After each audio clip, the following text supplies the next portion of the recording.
When the destroyers came for us, we attacked. Never had we been defeated.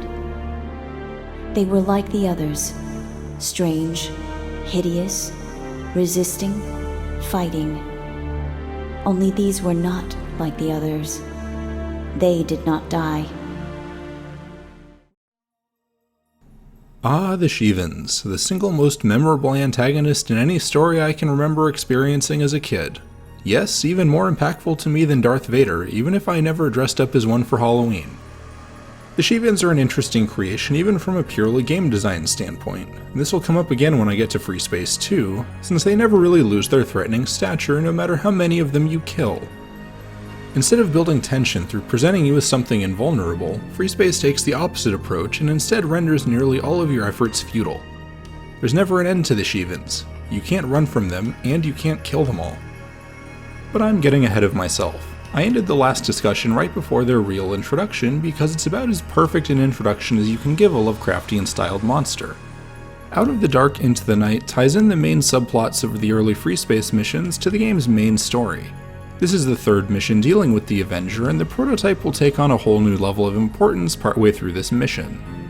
The briefing promises your first taste of capital ship combat and specifically mentions the science vessel being outfitted with an escape pod because of both the possibility of heavy combat and the importance of the cargo. For the first few minutes, everything is relatively calm. The wave of Vasudan ships is nothing to be concerned about, and even when the Vasudan cruiser jumps in, it's far enough away to be ignored for now. Then everything goes to hell. 4 Shivan fighters jump in, and, without using a fairly roundabout method, you can't target them. They go after the Vasudan strike force and make quick work of it before jumping out. If you hightailed it to the cruiser, you'll probably have noticed a glow surrounding the Shivans. Welcome to the future, pilot. This moment is why I love the Shivans' real introduction so much. Their visual design is completely alien even when compared to the Vasudan designs and lends quite a bit to their Lovecraftian sensibilities, but that isn't so much a fraction of why they work so well.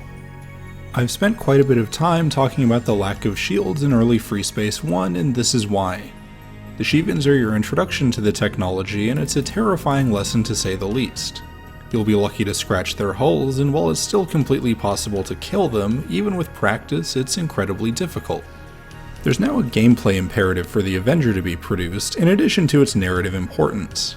It isn't just something to help defeat an already battered enemy. Now the very survival of the GTA and PvE rests on this weapon's production. Even if you don't think about the vast need for this weapon, you need it just for yourself.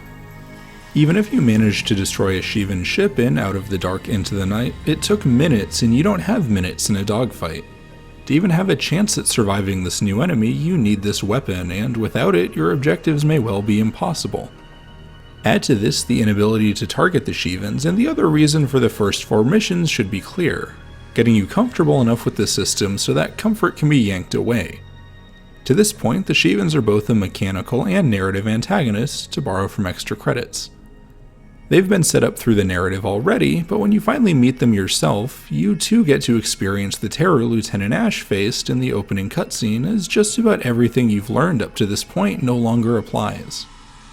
What's more, while the Shivans are technically introduced in a cutscene they're barely focused on, and while you get a clear view of a few manticores, that's almost all the Shivans are shown. We do see a piece of the Lucifer and it makes quite the impression, but it takes until Aftermath, Mission 11, for it to be properly introduced, and even then it's in a briefing. Until Out of the Dark into the Night, the Shivans have been left as something from the opening cutscene, nothing more. Instead of a dramatic cutscene or otherwise hugely scripted sequence, the Shivans are simply dropped in the middle of a mission and left to wreak havoc. It's cold, brutal, and memorable, particularly because they destroy the Vasudans first. Unless you've managed to avoid the standard way of thinking about the Vasudans, seeing the Shivans destroy a reasonably sized threat to your mission is a bit of a relief. The first time through the mission anyways. At this point, there's no reason to believe they'll come back if they left, and you're given a minute or two of respite before the Shivans return in full force and destroy the science vessel. As an aside, it took me years of playing Freespace 1 to realize you could actually destroy the Shivans in this mission. I already mentioned it, but it's worth digging into a little more because it adds to both the realism of the mission itself and your place in the world. First of all, it would have been exceedingly easy to make the Shivans invulnerable in their introduction as part of a misguided attempt to make them appear more threatening. Instead, their resistance to your weapons is easily understood by their possession of energy shields. After all, why would the Terrans and Vasudans' current weapons be effective against a technology in its nascent stages?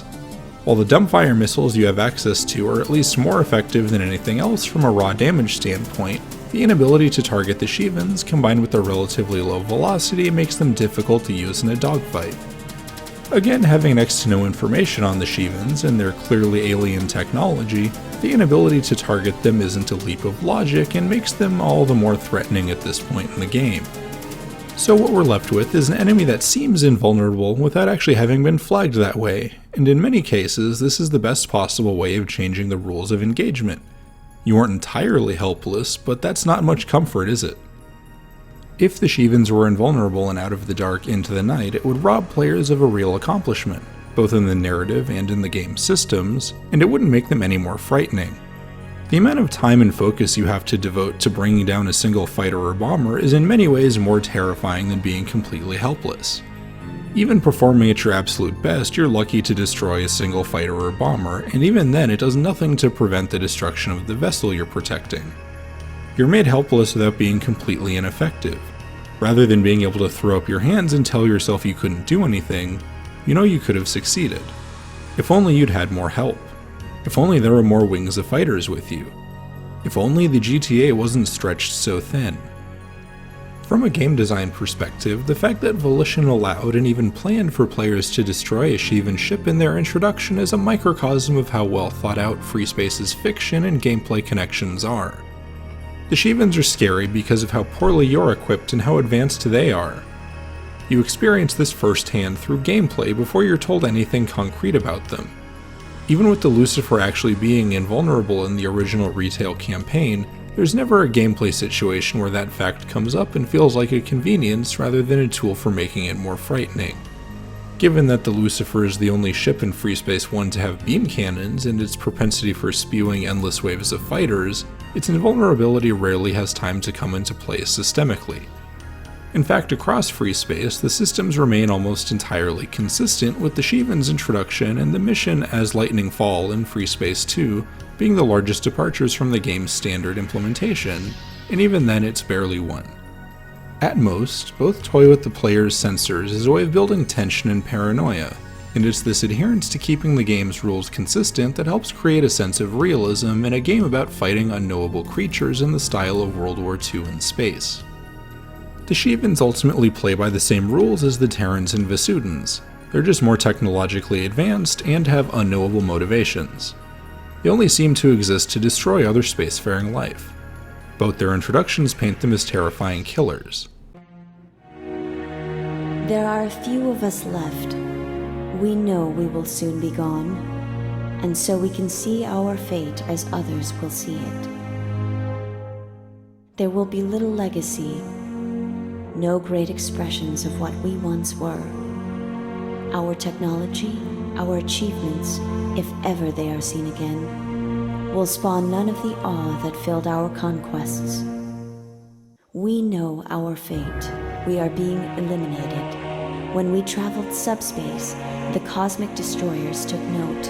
When we conquered and colonized in galaxies where we had no place, the destruction and the anguish and the loss were the clarion call of our doom. And so, the destroyers came for us. In a narrative decision built out of tradition and the need for some flexibility and perspective, most of their background is told through the Ancients' monologues. Having a long-dead civilization is nothing new in cosmic horror, but where the writing takes on something special is in that civilization's speculation as to the Shivan's purpose, even as it's snuffed out. Even in their hubris, at their end the Ancients realize that there must have been other civilizations like them long before they reached the stars, and that the Shivans likely destroyed them as well, allowing the ancient civilization to flourish just as their destruction will allow new civilizations to rise. This sentiment is echoed in the final lines of Freespace. Again, I'm getting ahead of myself, but this in-universe speculation about the Shivans is hugely important to their design. First, it plants a seed of doubt that they're truly evil. From the perspective of the Terrans and Vasudans, they're undoubtedly evil, but when taking a step back and chewing on the thoughts of the Ancients, it's difficult to say with any certainty. By the Ancients' own admission, the destruction of their empire was likely a good thing for the state of the galaxy. A horrible sentiment, but again we're in the realm of existential horror. The thought that your very existence is doing more harm than good is right at home. Second, and more important to why the Shivans can maintain their aura alongside their constant exposure, is that everything about them, beyond the absolute basics, is specifically speculation. All we can do, even after months of killing and destruction, is guess at the Shivans' motives. We can't know how old a species they are, if they have evolved to be this way or are someone else's creation. We can't talk to them. We can't understand them. For all the Shivans you've killed, you know nothing more about them than when you first see them. To return to the game's chronology and to explore their introduction more, the two missions following Out of the Dark into the Night are both well thought out and purposeful. Yes, even Paving the Way, arguably the most boring mission in the entire series. I'm not saying Paving the Way is a paragon of mission design or even general game design, but it's illustrative of Volition's original commitment to realism with the series. In some ways, it's one of my favorite missions simply because it exists. It's boring, and that's the point. The universe's entire frame of reference just got kicked in the teeth with Out of the Dark into the Night, and now even the most powerful vessels fielded by the GTA and PVN aren't safe. Cue the decision to send the Galatei to a barely used jump node to try and avoid Shivan interception. Paving the Way is a dull escort mission. Rocks aren't particularly scary, though they can do a surprising amount of damage on higher difficulties, and that's 99% of what this mission entails, shooting rocks. That isn't to say the mission is padding. Sure, it could have been explained away in a command briefing and be done with it, but Out of the Dark into the Night just drove a spike through expectations and any sense of comfort. The boredom is needed. Paving the Way illustrates the immediate impact Out of the Dark into the Night has, but it's there for more than just pure story. And sure, some of its purpose is lost on repeated playthroughs because the Shivan's introduction has lost its initial impact, but in that first playthrough it's a paranoia-inducing mission where you're waiting for the Shivans to launch a real assault, and at the very least exists to help pace out the Shivan's introduction. The downtime it provides allows your mind to stew in the experience of the previous mission. Nothing has really changed since then, only the scope of what you're escorting, and that by itself is enough pressure for now. It's a counterweight to the emotional highs of Out of the Dark into the Night, and a reminder that as talented and godlike as you might be, you're still a regular pilot. You still have to do routine patrols just like everyone else. My final point is a combination of Freespace showing its age and a setup for some of the big emotional beats the series will use later on. It's been 5 missions, 8 counting tutorials, and we have yet to encounter anything larger than a cruiser in-game. Cue Galatei Escort number 1 at Mission 6. Part of Paving the Way's difficulty stems from the Galatei's sheer size. There's plenty of area for the asteroids to hit, and getting to the opposite side is a challenge to deal with an imminent impact, to say nothing of needing to go from stem to stern or vice versa. This is as much a demonstration of the scale of capital ships in Freespace, bear in mind it was 1998, as it is a contract with the player that capital ships are very much a part of the sandbox and not just there for decoration. Asteroids pose a very real danger to the Galatei, and Paving the Way is there to make it clear that even something as powerful as the Galatei is vulnerable. As a final reminder that in space, nowhere is truly safe, a pair of Shivan bombers show up towards the end of the mission. They aren't a massive threat, but after the events of Out of the Dark into the Night, they're an effective little stab of tension. With Paving the Way's ending, you're transferred to the Bastion, something that'll come into play later, and provides a nice example of attention to detail with the main menu changing to reflect your temporary home. My main reason for bringing this up here is that in retrospect the change in main menu is a foreshadowing of the fate of the Galatei. It's a blink and you'll miss it detail since you're back to the Galatei in the next mission, but it's notable for its inclusion. Whether it was intended foreshadowing or simply the way Volition had flagged assets is now long past being beside the point. It's a fun detail that later becomes a grim reminder of the cost of survival. Pandora's Box is one of the shortest missions in the entire series for very good reason. It's the third mission throwing you at the Shivans with ineffectual equipment, and its primary purpose is to close that technologic gap. Given the nature of the mission, not being told of the Avengers' impending mass production is still believable, even if it is more for the sake of keeping Pandora's Box panic-inducing and making the Avengers' availability in the next mission that much more of a relief. If the briefing doesn't scream trap at you, it's likely because of how desperate you are for any ability to fight back. The GTA certainly is, to the point that they're raiding newly discovered cargo depots with little reconnaissance. Considering how few Shivans have likely been destroyed by this point, it's easy to understand the sentiment. Any opportunity is worth seizing, and any new information or technology gleaned from it is worth the cost, and you're now part of that desperation. Pandora's Box also parallels paving the way and weighing down your ego and making sure you aren't conveniently attached to every single success against the Shivans. You ultimately fail the mission, and there's nothing you or the GTA could have done to prevent it. As skilled as you are, there are times where that doesn't matter and you have to barely scrape by with your own life. You do manage to get a few scans of the Shivan sensor systems, and while it's really as important as the shielding technology, you aren't the hero who brought everything back with you. The mission is again a reminder that you're still just a pilot and that the war is bigger than just you, even if you're near most of its pivotal moments. Pandora's Box is an interesting mission in how much it characterizes the Shivans without giving away anything concrete about their background, and should serve as a warning, particularly for the likes of the upcoming mission First Strike. There's enough time between the two missions, coupled with the harrowing nature of the hammer and the anvil, to help you forget about the trap you flew into in Pandora's Box. The mission is the first of multiple instances of the Shivans using either themselves or their technology as bait. The success of the Bastion in IKEA likely didn't matter to the Shivans, or was in fact part of their long-term strategy. There's a certain amount of wiggle room here, given that it's still early in the campaign and Volition wants to ease players into the idea that they aren't gods and can't always succeed. But in most missions designed to be failed, Volition doesn't pull any punches. Add to this the Shivans' completely opaque motives, and the 6 remaining cargo containers that you're able to scan now feel like less of a consolation prize from the designers and more akin to the Shivans toying with the GTA, or at the very least proving how little they think of their enemies. Considering the opening for Mission 11, The Aftermath, allowing the acquisition of the sensor and shielding technology wouldn't be beyond the pale if they thought allowing a ship to be captured would lead them to Earth or Vasuta Prime. The Shivans are right on the line of having too little information about them to be truly terrifying, though they never cross it and remain at that boundary across all the Volition-released campaigns. While they're heavily steeped in existential horror, the simple fact that destroying as many of them as you do across Freespace 1 never diminishes that quality is their most unique asset and a feat of writing and design unto itself. Again, you never grow to understand them as the game progresses. Even more importantly, their introduction characterizes them as being ruthless and brutally intelligent, and that characterization never wavers. For its brevity, Pandora's Box is arguably the most chilling mission of their introduction, as it gives the Shivans a strategic and manipulative air about them without giving away anything more. They don't need their technologic superiority to be frightening. They're alien even without it, as Freespace 2 will come to show. The success found in these missions is weighed down with failure, and particularly with Pandora's Box, what success is there may have been allowed. Even when the technology gap is closed following the hammer and the anvil, later on in the campaign there's never a feeling of superiority or relief as you cut down wing after wing of fighters and bombers.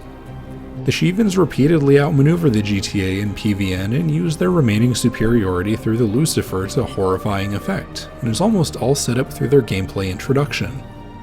It's not particularly flashy or even overly dramatic in the traditional sense of the word, but it's that simplicity that makes it so effective and keeps them alien long after most other enemies in games lose that quality. Again, I'm holding off on talking about an important mission with the hammer and the anvil. It shares quite a few similarities with Out of the Dark Into the Night, and I feel it deserves its own spotlight. Like that mission, it's where Freespace's gameplay and narrative intermingle in spectacular fashion. If you made it to this point in the video, thank you. You deserve the same recognition as the pilots who scored the first recorded kill of a Shivan vessel. If you liked what you heard, check out the other videos in the series, and please share your thoughts in the comments. I'm always curious what people have to say about these games. There is little left for us, little time, but much irony. We did discover they are not invulnerable. The destroyers that darkened our skies like a plague can be harmed. but we have no way to deliver the hurt. We have the knowledge, but not the means. And so this is our legacy. In subspace, they cannot use their shields. And into subspace, they can be tracked.